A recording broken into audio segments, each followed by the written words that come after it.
বন্ধুরা, আমি রায়হান। ছোট চাচার বাড়িতে বেড়াতে গিয়ে তার স্ত্রীর অপরূপ সৌন্দর্য দেখে প্রথম দর্শনে মুগ্ধ হয়ে গিয়েছিলাম। তার সেই মায়াবী মুখের মিষ্টি হাসি আমাকে যেন বারংবার তার দিকেই টানছিল।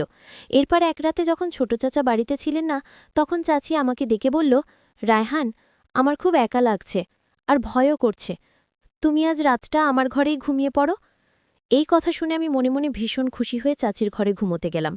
কিন্তু মাঝরাতে আমার মনের ভেতরটা কেমন করতে শুরু করে এবং আমি আর নিজেকে সামলাতে না পেরে চাচির পাশে গিয়ে তার চাদরের ওপর দিয়েই আলতো করে হাত বোলাতে লাগলাম।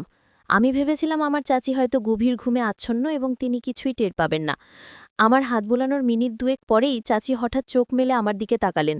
তখন আমি অত্যন্ত ভয় পেয়ে গিয়েছিলাম আর সঙ্গে সঙ্গে দূরে সরে আসি। কিন্তু এরপর চাচি আমাকে যা বললেন তা শুনে আমার পায়ের নিচের মাটি যেন সরে গেল। আমি তো তাকে একজন সহজ সরল মানুষ হিসেবেই জানতাম, কিন্তু চাচি আমাকে বললেন, রায়হান, তুমি কি শুধু এভাবেই হাত বলাবে, নাকি আর একটু সাহস করে এগোবে? চাচির মুখে এই কথা শোনার পর আমিও আর নিজেকে নিয়ন্ত্রণে রাখতে পারলাম না এবং চাচিকে আসলে উচ্চ মাধ্যমিক পরীক্ষা শেষ করার পর আমি ছোট চাচার বাড়িতে বেড়াতে গিয়েছিলাম। এই ঘটনাটি আমার সাথে ঘটে যাওয়া প্রায় ২ মাস আগের, কারণ যে সময় আমার চাচার বিয়ে হয় ঠিক সেই সময় আমার ফাইনাল পরীক্ষা চলছিল, যার কারণে আমি চাচার বিয়েতে উপস্থিত থাকতে পারিনি। ছোট চাচার সাথে আমার সম্পর্কটা ছিল বন্ধুর মতো, কারণ তিনি আমার চেয়ে বয়সে মাত্র ৫ বছরের বড় ছিলেন। যখনই আমি চাচার বাড়ি যেতাম সারাক্ষণ ছোট চাচার সাথেই কাটাতাম এবং তার সাথেই খেলাধুলা করতাম। তাই ছোটবেলা থেকেই চাচার সাথে আমার একটা গভীর বন্ধুত্বপূর্ণ সম্পর্ক গড়ে উঠেছিল। এরপর যখন আমি ছোট চাচার বাড়ি গেলাম, সেখানেই আমি প্রথম রিমঝিম চাচিকে দেখি। তাকে দেখার পর আমি বেশ কিছুক্ষণ তার দিকেই তাকিয়েছিলাম, কারণ তিনি সত্যিই ভীষণ সুন্দরী ছিলেন। এদিকে আমাকে দেখামাত্রই ছোট চাচা ভালোবেসে জড়িয়ে ধরে বললেন, রায়হান, তুই কি দরজার সামনে এভাবে দাঁড়িয়ে থাকবি, নাকি ভেতরে আসবি?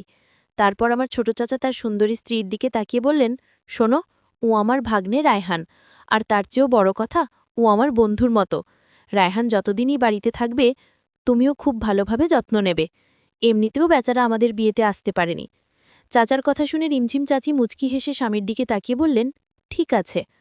সেদিন দুপুরে খাওয়া দাওয়ার পর আমরা ৩ জন মিলে অনেকক্ষণ গল্পগুজব করলাম। সেদিন চাচার ছুটির দিন থাকায় তিনি সারাদিন বাড়িতেই ছিলেন। সারাদিন কেটে যাওয়ার পর চাচা আমাকে তার পাশের ঘরে থাকার ব্যবস্থা করে দিলেন। রাতেও আমরা ৩ জন একসাথে রাতের খাবার খেলাম। কিন্তু কেন জানি না আমার সমস্ত মনোযোগ ছিল নতুন চাচির দিকে। তিনি এতটাই রূপবতী ছিলেন যে তার মিষ্টি হাসি আমাকে বারবার তার প্রতি আকর্ষিত করছিল। আর একেই হয়তো বলে বয়সের প্রভাব। আমি তখন সবে উচ্চ মাধ্যমিক পরীক্ষা শেষ করেছি, তাই বুঝতেই পারছেন সেই বয়সে ছেলে মেয়েদের মনের অবস্থা কেমন থাকে। তাই আমি পুরো বিষয়টার বিস্তারিতভাবে বলছি না। রাতের বেলা খাওয়া দাওয়া সেরে আমি যখন পাশের ঘরে একা শুয়েছিলাম, তখন বিছানায় শুয়ে কেবল রিমঝিম চাচি সেই সুন্দর মুখটাই আমার চোখের সামনে ভাসছিল এবং তার কথা ভাবতে ভাবতেই আমি স্বপ্নের জগতে হারিয়ে গিয়েছিলাম। চাচির কথা ভাবতে ভাবতে কখন যে রাত প্রায় ২টা বেজে গিয়েছিল আমি টেরই পাইনি। হঠাৎ মনে হলো আমার পাশের ঘর থেকে, অর্থাৎ চাচির ঘর থেকে কেমন যেন একটা শব্দ ভেসে আসছে। সেই শব্দ শুনে আমার মনের ভেতর কৌতূহল আরও বেড়ে গেল, কারণ আমি বুঝতে পারছিলাম ওই শব্দটি চাচিরই ছিল এবং ওটা কিসের শব্দ ছিল তা জানার জন্য আমি অস্থির হয়ে পড়ছিলাম। যখন আমি আর নিজেকে সামলাতে না পেরে খুব সাবধানে নিজের ঘরের দরজা খুলে চাচির ঘরের দরজার ফাঁক দিয়ে ভেতরে সবকিছু দেখার চেষ্টা করলাম, তাদের ঘরের দরজা ভেতর থেকে বন্ধ ছিল, কিন্তু দরজায় একটি ছোট্ট ছিদ্র দিয়ে আমি প্রায় আধ ঘন্টা দাঁড়িয়ে চাচা আর চাচির ব্যক্তিগত মুহূর্তে সাক্ষী হয়েছিলাম। সেই দৃশ্য দেখে আমি একদিকে যেমন মজা পেয়েছিলাম, তেমনি বুঝতে পারছিলাম না যে আমি কত বড় ভুল করছি। এজন্যই হয়তো বড়রা বলেন বয়সের দোষ। এখন বুঝি যে আমি সেদিন অন্যায় করেছিলাম। পরের দিন সকালে যখন আমার চাচি স্নান সেরে ছাদে বসে তার লম্বা চুলগুলো রোদে শুকাচ্ছিলেন, তখন আমিও তার পেছনে পেছনে ছাদে গেলাম। আমি ভেবেছিলাম তার সাথে একটু মজা বা ঠাট্টা করব। তাই আমি হাসির ছলে চাচিকে জিজ্ঞেস করলাম, চাচি, আমাকে তোমার কেমন লাগে? চাচি তখন মুচকি হেসে আমার দিকে তাকিয়ে বললেন, তুমি তো খুব মজার একটি ছেলে, অনেক হাসাতে পারো। আমার তো তোমাকে বেশ ভালোই লাগে। ততদিনে আমার চাচার বাড়িতে থাকা প্রায় ৬ দিন হয়ে গিয়েছিল এবং চাচা বা চাচি কেউই জানতেন না যে আমি প্রতি রাতে তাদের ঘরের দরজার সেই ছিদ্র দিয়ে সবকিছু দেখতাম আর নিজে নিজে মজা নিতাম। এদিকে যতদিন যাচ্ছিল আমার চাচিকে আমার ততই বেশি ভালো লাগতে শুরু করেছিল। তার চুল থেকে শুরু করে পায়ের নখ পর্যন্ত তার সবকিছুই আমার ভালো লাগত। তারা ঘুণক্ষরেও টের পেতেন না যে আমি তাদের দুজনের মধ্যেকার ভালোবাসার আদরের মুহূর্তগুলো প্রতিদিন লুকিয়ে লুকিয়ে দেখি। শুধু তাই নয়, আমি সারাদিন আমার চাচিকেই লক্ষ্য করতাম এবং তাকে আমার দেখতে ভীষণ ভালো লাগত। কিন্তু তিনি তো আমার মনের অনুভূতির কথা কিছুই জানতেন না। চাচিও আমার সাথে অনেক গল্প আর হাসি ঠাট্টা করতেন, কারণ চাচা তো সারাদিন বাড়িতে থাকতেন না, তিনি সন্ধ্যায় বাড়ি ফিরতেন। তাই আমি মনে মনে ভেবেছিলাম এই 1 মাসের মধ্যেই আমি চাচিকে আমার মনের কথা বলে নিজের ইচ্ছেটা পূরণ করব। এভাবেই প্রায় 10 দিন কেটে যাওয়ার পর একদিন রাতে যখন আমি প্রতিদিনের মতোই চাচির ঘরের দরজা সেই ছিদ্র দিয়ে ভেতরের দৃশ্য দেখছিলাম, ঠিক তখনই হঠাৎ করে আমার চাচি দরজা খুলে ফেলেন এবং আমি পালানোর কোনো সুযোগই পাইনি। আমি সরাসরি চাচির চোখের সামনে ধরা পড়ে গেলাম। চাচি আমাকে দেখেই সবকিছু বুঝে গিয়েছিলেন যে আমি মাঝরাতে তাদের দরজার সামনে দাঁড়িয়ে কি করছিলাম।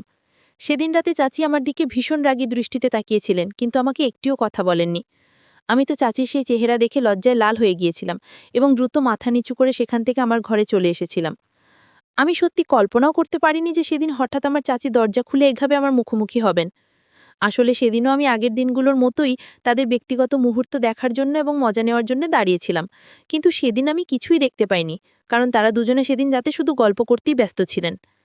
এরপর নিজের ঘরে এসে আমি কিছুতেই বুঝতে পারছিলাম না যে এবার আমি কি করব, কারণ চাচি তো এই বিষয়টা নিশ্চয়ই আমার চাচাকে বলবেন যে আমি মাঝরাতে তাদের ঘরের দরজার সামনে দাঁড়িয়ে ভেতরের দৃশ্য দেখার চেষ্টা করছিলাম। এই কথা ভেবে সেদিন রাতে আমি এক মুহূর্তের জন্যও ঘুমোতে পারিনি। আমার ভেতরে একটা তীব্র ভয় কাজ করছিল এবং আমি ভেবেছিলাম চাচির কাছে সবকিছু শোনার পর সকালবেলা হয়তো আমার চাচা নিলেই আমাকে ঘাট ধাক্কা দিয়ে বাড়ি থেকে বের করে দেবেন। কিন্তু পরের দিন সকালে যখন আমার চাচা বাড়ি থেকে বেরিয়ে গেলেন, তখন আমার চাচি আমার ঘরে এলেন এবং আমাকে বললেন, রায়হান, আমি সব জানি। তুমি কাল রাতে কেন আমাদের ঘরের দরজার বাইরে দাঁড়িয়েছিলে তা আমার অজানা নয়। শুধু কালই নয়, গত ৩-৪ দিন ধরেই আমার সন্দেহ হচ্ছিল যে দরজার বাইরে কেউ একজন দাঁড়িয়ে থাকে, এবং সেটা তুমি ছাড়া আর কেউই হতে পারো না, কারণ এই বাড়িতে তুমি ছাড়া আর কোনো পোস্ট লোক নেই। আর কাল রাতে আমি তোমাকে হাতে নাতে ধরেছি। ছি রায়হান, আমি ভাবতেও পারি না যে তুমি এই ধরনের একটি নোংরা কাজ করবে। তোমার চাচা তোমাকে যেমন বিশ্বাস করে, আমিও তোমাকে অনেক বিশ্বাস করতাম এবং ভালো ছেলে ভাবতাম। কিন্তু তুমি যে এমন একটা নোংরা কাজ করবে, সেটা আমি দুঃস্বপ্ন কল্পনা করিনি। চাচির সব কথা শোনার পর আমি লজ্জায় মাথা নিচু করে চুপচাপ দাঁড়িয়েছিলাম এবং ভয়ে আমার শরীর দিয়ে ঘাম ঝরছিল। আমার চাচির সামনে আর একটাও কথা বলার সাহস ছিল না, কারণ সত্যিই তো আমি অনেক বড় একটা অন্যায় করেছিলাম। তারপর চাচি আমাকে বললেন, রায়হান, কাল সকালেই তুমি এই বাড়ি থেকে চলে যাবে, না হলে আমি তোমার চাচাকে সবকিছু বলতে বাধ্য হব।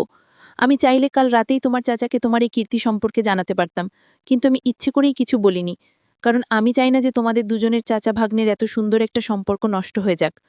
চাচির সব কথা শোনার পর আমি এতটাই লজ্জিত হয়েছিলাম যে তার সামনে হাত জোর করে ক্ষমা চাইতে বাধ্য হই। আমি আমার ভুল বুঝতে পেরেছিলাম এবং সেদিন আমি উপলব্ধি করতে পেরেছিলাম যে এতদিন ধরে আমি যা করছিলাম তা কত বড় একটা অপরাধ ছিল। আমার মতো এই বয়সে যারা নিজেদের নিয়ন্ত্রণ করতে পারে না, তারা সহজেই খারাপ পথে চলে যায়। কিন্তু সেদিন আমি নিজের ভুল বুঝতে পেরে নিজেকে সংযত করতে শিখেছিলাম। পরের দিন সকালেই আমি চাচার কাছে একটা মিথ্যে অজুহাত দিয়ে নিজের বাড়ির উদ্দেশ্যে রওনা দিলাম। বাড়ি ফিরে আসার পর আমি নিজের ভুলের জন্য এতটাই অনুতপ্ত ছিলাম যে আমি নিজেকে পুরোপুরি পরিবর্তন করে ফেলেছিলাম। এখন আমার নিজের ওপর এই কারণেই গর্ব হয় যে আমি সেদিন ভদ্রতা শিখেছিলাম। আমার চাচি যদি আমাকে সেই কথাগুলো না বলতেন, তাহলে হয়তো আমি দিন দিন আরও বেশি অভদ্র এবং খারাপ হয়ে যেতাম। বন্ধুরা, আজকের গল্পটি এখানেই শেষ করছি। গল্পে কোনো ভুল ত্রুটি হয়ে থাকলে ক্ষমা করে দেবেন। গল্পটি ভালো লাগলে অবশ্যই লাইক, শেয়ার এবং সাবস্ক্রাইব করতে ভুলবেন না।